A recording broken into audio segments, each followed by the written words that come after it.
So a little while ago, my local community ran a cEDH tournament. And because I think it's cool when people organize stuff like that, I signed up, even though I knew very little about cEDH. I had played some cEDH before, but I didn't really enjoy it, and I think that was mostly because I was playing a deck I hadn't built myself. Instead, I had gone on the internet and searched out a deck list, which ended up being the Elshoff the Infinite to Infinity and Beyond deck list, and then I just played that one because I didn't really feel confident in my ability to build a cEDH deck. And to be honest, I didn't really like this deck very much. Sure, it was strong, I'm not trying to deny that, but I don't like how at points it felt very reliant on its commander, and also how the combo wins just aren't that interesting. So when the cEDH tournament was announced, my immediate thought was I can't play Elsha, I need to find my own deck. And my immediate thought there was, maybe I should take my budget deck, because I had just won our budget tournament. My Derevi deck is an aggro deck that's all about beating people to death with a bunch of flyers while counterspelling anything that might interact with me. So I thought, okay, well I can just take that, take out a bunch of the cheap, right, literally cheap, as in they cost very little money, cards, and replace them with some better, more expensive ones. There are actually quite a few flyers that I would have liked to include in my budget list that I just couldn't afford because they were, well, too expensive. And so I took my Derevi deck and I started ripping out all of these carefully crafted pieces like Harrier Strix and Toppelgeist. And as I was doing so, I hated it. That sucked. Oh my god, I felt so bad. Because I spent so much time finding these shitty flyers that just like had just enough utility that they were worth playing. And now I was just taking them out to replace them with these generic good stuff cards that everybody knows are good. Oh man, I don't know, that just felt really bad. I'm not saying that there's anything wrong with having a cEDH Derevi deck, but I didn't want to take apart my baby, my wonderful baby that I had just used to win the budget tournament. So I knew that wasn't gonna fly because it was just kind of making me weirdly upset. I guess I had gotten attached. Okay, I get attached to things, sue me. So I decided to not play Derevi, but I did like the colors. Band is just a color combination that I feel very comfortable with. So I started looking around for different commanders that fit into that. However, there are just not that many band commanders. And then also there are even fewer that are actually cEDH viable. It's really just the Derevi and Chulane that have seen any sort of cEDH play. And I don't really like Chulane that much because this is again a deck that really relies on its commander and I wanted something that felt a bit more sturdy. So I started looking around for partners because, you know, if I can't have a band commander, maybe I can just assemble one. So I looked at very silly combinations like Sidar Kondo of Jamura and Sakashima of 1,000 Faces, or Thrasios, Triton Hero, and Akroma, Vision of Ixidor, or Kodama of the East Tree and Ishai Ojutai Dragon Speaker. Wait a moment. Wait a moment. That last one actually doesn't sound that bad, does it? So both Kodama of the East Tree and Ishai Ojutai Dragon Speaker are part of their own separate cEDH decks. Kodama's usual partner in crime is Sakashima. With this deck, you have a really interesting setup because you have a whole combo engine in the command zone. And while this combo engine is maybe a tad slow, it is also very difficult to stop once it gets going. Ishai, on the other hand, is usually paired with Jeska for the Murder Bird deck, which is actually just a deck that uses Ishai as a way to apply some pressure and maybe as a backup plan, but most of the list is just kind of generic combo stuff that doesn't actually need Ishai, which is really interesting. At this point, I started kind of thinking about, okay, well, who am I? What are my expectations here? How do I fit into this puzzle? Well, I think I am a patient player. I'm somebody who doesn't mind taking my time. I also believe that in cEDH, it's often the second player that wins. Not like literally the second in turn order, but the second player to go for the win. Because the first player usually goes for their line and then gets all of the counterspells thrown at them. And then the second player gets to go for the win while shields are down. I also think that white is a very powerful color in cEDH. You get cards like Smothering Tithe, Trouble in Pairs, Esper Sentinel, Archivist of Ogma, Enlightened Tutor, and Swords to Plowshares. These are all fantastic cards that are very, very powerful. Then I also enjoy commanders that aren't essential to their decks. I really like it when I can use my commander as a way to just have a play when things are looking a little bit risky, instead of being the thing that I need to desperately protect. And finally, Mana Gorger Hydra is literally my favorite card in the game. I love Mana Gorger Hydra. So that then brings us to my idea. Kodama Ishai. We use Kodama as our main combo tool, and we use Ishai to be a nuisance. This gives us a bunch of really interesting advantages. First of all, we get to play Kodama in a deck that has access to white, and white, as I already said, is pretty powerful in cEDH. We also get to start the game with an extra card in hand, because unlike Sakashima, we can actually play Ishai. Ishai is just a card that we always have access to, that we don't have to worry about needing to protect. This deck is also much more aggressive, because Ishai can be played and applies pressure. And finally, and this is really very noteworthy and something that I considered to be a pretty big factor in my selection here, nobody knows what this deck does, because Kodama Ishai doesn't exist. This is not a known entity. But there are also distinct disadvantages to playing something novel like this. First of all, this deck is just gonna be slower than Kodama Sakashima because we need to actually find Sakashima out of our deck instead of just having access to him in the command zone. And also, I don't have any knowledge to build upon. As I said, this is not a real deck, this doesn't exist. So I will need to build it from scratch, and that means I can't just scour other people's deck lists for inspiration. I'm not gonna lie, my first list was a bit of a disaster. I played really weird cards like Bounce Lands and Amulet of Vigor, which was just a strange attempt at using a Kodama Sakashima setup to try and create infinite mana by untapping a Simic Growth Jumper with the Amulet of Vigor and bouncing itself back into my hand, triggering Kodama to put it back in. Oh my god, it was a nightmare. Honestly, the deck was way too fragile and it just wasn't consistent at all. However, it showed potential. One thing that was incredibly effective and immediately noteworthy was Ishai. Ishai turned out to be amazing. Play Ishai, then wait until it comes back around to me. And Ishai is often gonna have 7 or 8 +1/+1 counters. Swing that at somebody, wait another turn, we're gonna be at 16. Get a kill. And then if we wait another turn, get another. I mean, that doesn't happen that often, but the important thing is, this is a problem that our opponents have to deal with. We can just play Ishai and wait, and this will eventually kill somebody, which means we don't need to apply additional pressure and our opponents need to find a solution to something that we don't care about. This resulted in Ishai very frequently eating removal spells that then weren't ready for Kodama. And once I had Kodama in play, it was really easy to create near infinite value. Even if I didn't go for the combo line, with Kodama you can just create so much value in a single turn that you just build a game-winning advantage off of that alone. Oh, by the way, if you've enjoyed the video so far, don't forget to give it a thumbs up. That would be great. Thank you. So while this first round of playtesting didn't give me much confidence in my deck, it did give me faith in my idea.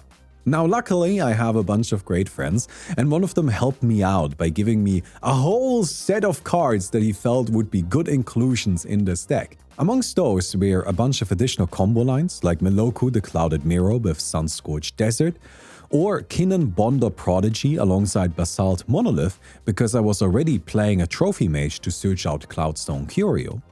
Then also some additional utility, like for example Spellseeker to find Eladamri's Call and Summoner's Pact, Subtlety and Solitude as removal spells and interaction that also triggers Kodama, and then finally some really interesting stacks in Mana Breach.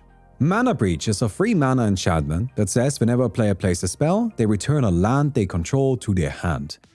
This is a really interesting card in Kodama, because for most decks, this is just a stack space. It just prevents them from progressing their mana. However, with Kodama, we can have Kodama in play and then use spells to bounce lands back into our hand, replay them with Kodama triggers, and then tap them for mana again. So while this is a stacks piece for our opponents, it actually becomes a combo line for us. At this point, I should explain the combo lines in a bit more detail, I think. So Kodama is a 6-mana 6/6 with reach that says whenever another permanent enters the battlefield under your control, if it wasn't put onto the battlefield with this ability, you may put a permanent card with equal or lesser converted mana cost from your hand onto the battlefield.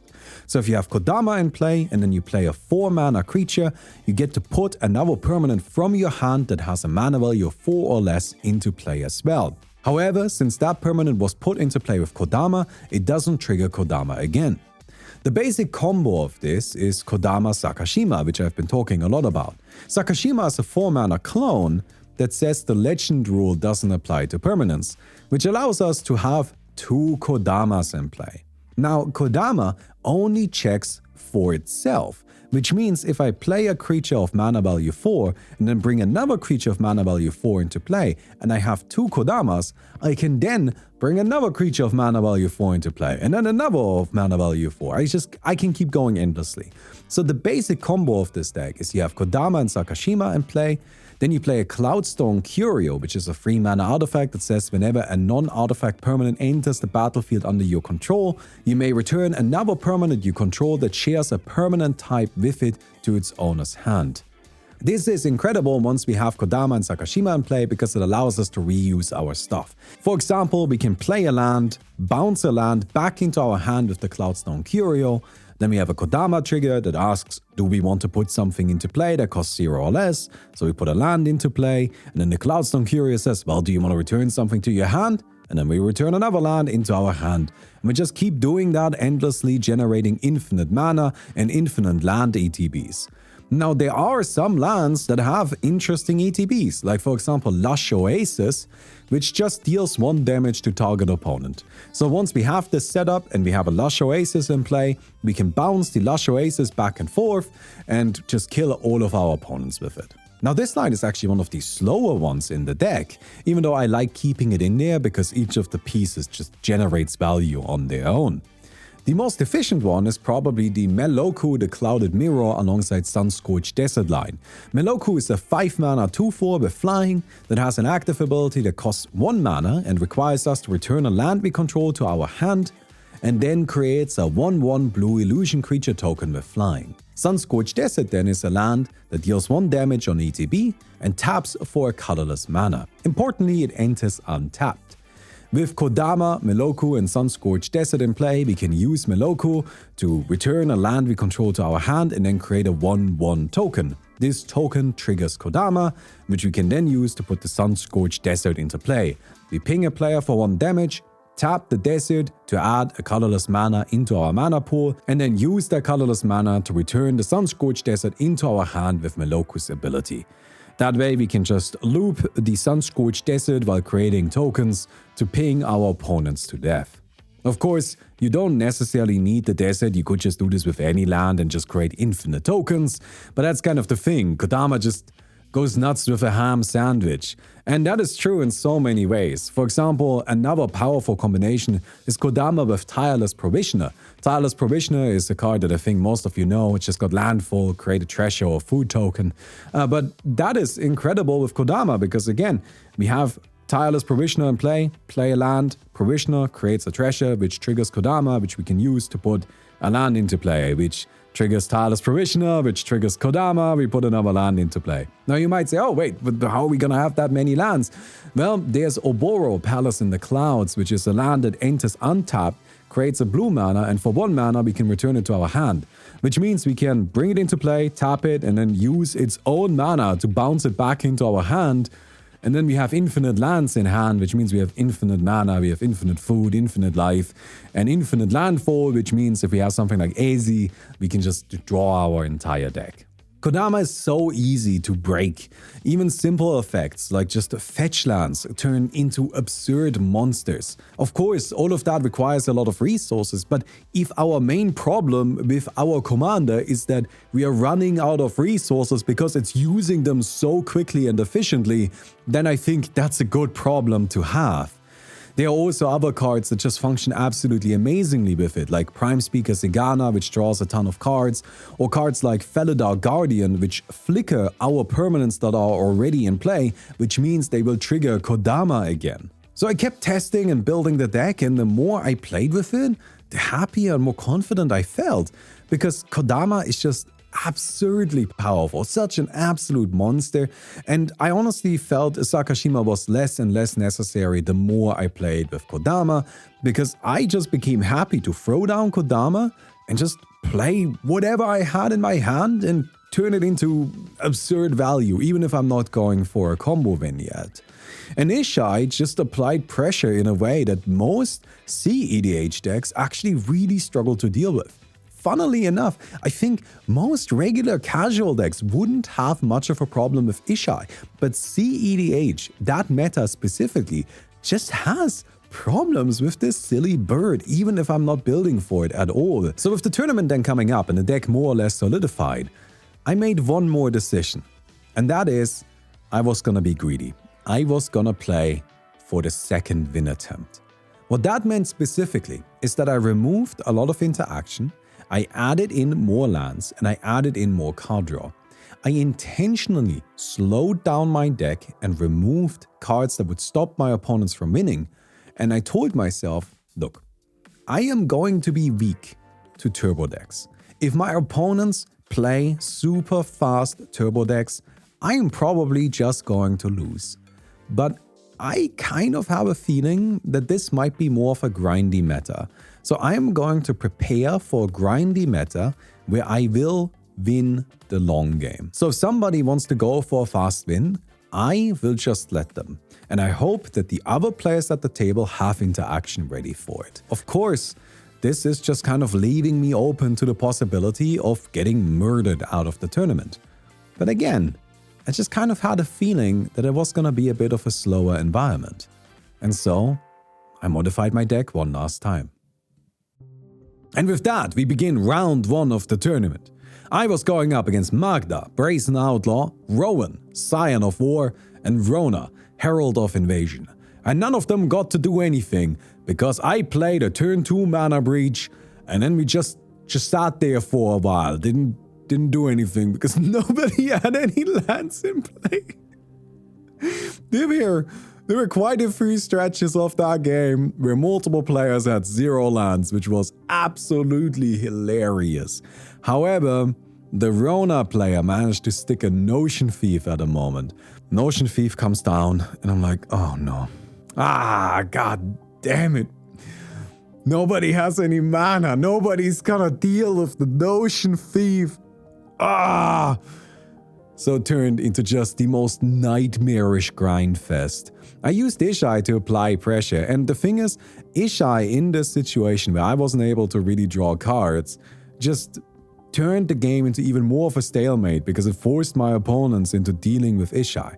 And unfortunately, I didn't really draw anything that got me out of the Notion Thief situation, and my opponents didn't draw anything that got them out of the Mana Breach situation. So the game just kind of played itself into a stalemate and eventually went to time and ended in a draw. But you know what? I felt pretty okay about a draw. There were some strong players in that pod. In fact, the player that I was most worried about in the entire tournament was in that pod, and I managed to get a draw out of it. So I feel like that was pretty alright. Then we went into round 2, and honestly, I cannot tell you who I was playing against other than a cEDH. And that's because I started that game with an Exploration and a Mystic Remora in my opening hand. I went land, Exploration, land, Mystic Remora, pass. And the game was over. Because usually one of the problems with Mystic Remora is that you have to pay the cumulative upkeep. So you're not making much progress in your board state, right? Because you can't keep paying endlessly because you're going to eventually need your mana. Well, the thing is, with an Exploration in play, I could just keep playing additional lands. And because I intentionally played a higher land count than was usual on cEDH, I had enough lands available, especially with the Mystic Remora drawing me a bunch of cards. And so I managed to keep the Mystic Remora around until like turn 5 or 6 or something like that. I had basically infinite resources, and then I went for a Kodama, Tireless Provisioner or Boro line that eventually ended in a finale of Devastation. Now, there was actually some nuance to that, because my opponents had an opposition agent in play. And so I couldn't use Finale of Devastation to search my deck, but I only had the Kodama and the Tireless Provisioner in play. I needed a third creature to be able to actually kill my opponents. So I used Finale of Devastation to get something out of my graveyard. That's just kind of like a random bit of text that's on there that usually goes ignored. And I thought it was kind of clever. Admittedly, I could have just played Ishai. I remember that afterwards. That was kind of stupid of me. I could have just played Ishai, but I would have still needed to get something out of the graveyard. I don't know. It's not a huge play. I'm not trying to claim that this was some sort of revolutionary stroke of genius, but I still felt kind of smug about it. Either way, round 2 was a really clean win. I just had way more value than everybody else because of that absurd start, and then I managed to just transition that into a really fast victory. So then I went into my round 3, and I was feeling worried. Because I was going up against Kona, Rescue Beastie, Itali, Primal Conqueror, and Inala, Archmage Ritualist, which is a turbo deck, and nobody else at the table is playing blue. So I was the only one that had any significant interaction with Inala, and I don't really have that much interaction. So Inala, frankly speaking, just destroyed us. She just turbo comboed us. I had one piece of interaction and it just wasn't quite enough. But yeah, that's a commitment we made at the beginning, right? If we play against turbo decks, we're going to struggle if nobody else can interact with them, because we don't have enough interaction to fully stop them by ourselves. So yeah, I ended up losing this game. Our tournaments here usually go for 3 rounds plus a final. I know that 5 rounds is more standard for tournaments, but this is not professionally run, and it's really more of like a long afternoon type event instead of a whole day thing, because you know, we're kind of limited in venue and we don't have super crazy amounts of people and we don't have any financial support. It's all community run. So what we usually do is 3 rounds plus a final, which means after round 3, I was sitting at 1 win, 1 draw and 1 loss, which was good enough to get me into the finals. In the finals, I was going up against Inala, Archmage Ritualist, Marnius, Kalgar, and Itali, Primal Conqueror. Actually a really nasty setup, isn't it? Oh man, those are some scary commanders. However, everything fell into place. All the plans worked out. It was perfect. Marnius was our arch-villain at first. He established a fast draw engine and then used that to interrupt Inada's turbo win attempts. Itali then quickly threatened a victory by getting a really nice hit off its first ETB, which forced both Inada and Marnius to interact with it. It was an intense battle between the 3 mighty enemies. And I was just sitting on the side playing solitaire, just building a board of little utility creatures and slamming down Ishai to just make a really big bird. And eventually, I had waited long enough. Everybody was out of resources. Only Inala had 1 piece of interaction left. So I used Ishai and smacked her. So she was down to like 8 life and clearly not super interested in using that piece of interaction on just stopping a win attempt anymore. Because, you know, if you're at 8 life, you're gonna die soon. You need to go for your own win attempt. You need to protect yourself. You can't just interact with your opponents anymore. So I looked at my board and I saw I had Kodama in play. I had Sun-Scorched Desert in play. I have a Chord of Calling in hand. I'm gonna go for it. I tap out my stuff. I play Chord of Calling for X equals 6. The other players, of course, immediately asked what I'm looking for. I'm like, I don't know, at 6 mana I can get some card draw. And that's true. There's nothing at 6 mana that actually wins me the game. At 6 mana, the best I can do is some card draw. And so they debated with each other. But ultimately, their conclusion was that they didn't know what was in my deck. They didn't know what my list was. They had never played against Kodama Ishai. Nobody really knew what to do. And so they let it slide. But you know what the trick was? You don't have to get a creature for 6 mana just because you paid 6 mana. I went and got Meloku, which is a 5 mana creature, and I won the game on the spot. I thought that was such a cool win. It felt really good about that. And I was excited. I actually won our first cEDH tournament here with a deck that I fully built myself from scratch, with a deck that I've never seen anybody else use, and honestly with a deck that was just a lot of fun to play. So yeah, that's how I won my first cEDH tournament. I did it with my own deck that I built from scratch, and honestly, it made me really appreciate the format a lot more. I always disliked cEDH a bit because it was, I don't know, it was just kind of like a lot of oracle consultation. And that's something that I don't like very much. Not because I think it's overpowered or anything like that, whatever. It's cEDH, that's the point. I just think it's kind of uninteresting. It's just like not a super fun way to actually go for a win. And I've grown really fond of this deck now. I've been playing it a lot on MTGO, cEDH, just kind of grinding it against randoms, and I've got a pretty good win rate, to be honest. Admittedly, it doesn't play super nicely on MTGO because it just has a lot of triggers, which makes it a little bit clunky to use on there. But you know, as soon as I get another opportunity to participate in a cEDH event again, I think I will. I think I will, and I think I'll bring my nonsense here. Although I don't know if after this video it'll be as much of a surprise. Either way, the deck list is down in the description. And I have to say, I'm very glad that I built it. I'm very glad I participated in this event. And I mean, obviously, I'm happy because I won. How cool is that? I built my own deck and I won. Yeah. Anyways, I hope you guys enjoyed the video. If you did, don't forget to give the video a thumbs up. I would definitely appreciate that. Let me know how you play cEDH. I'm actually genuinely curious if any of you have some weird, strange builds that, you know, nobody else uses, but they work for you. I think that's always really cool. Anyways, I'll see you guys around. Goodbye.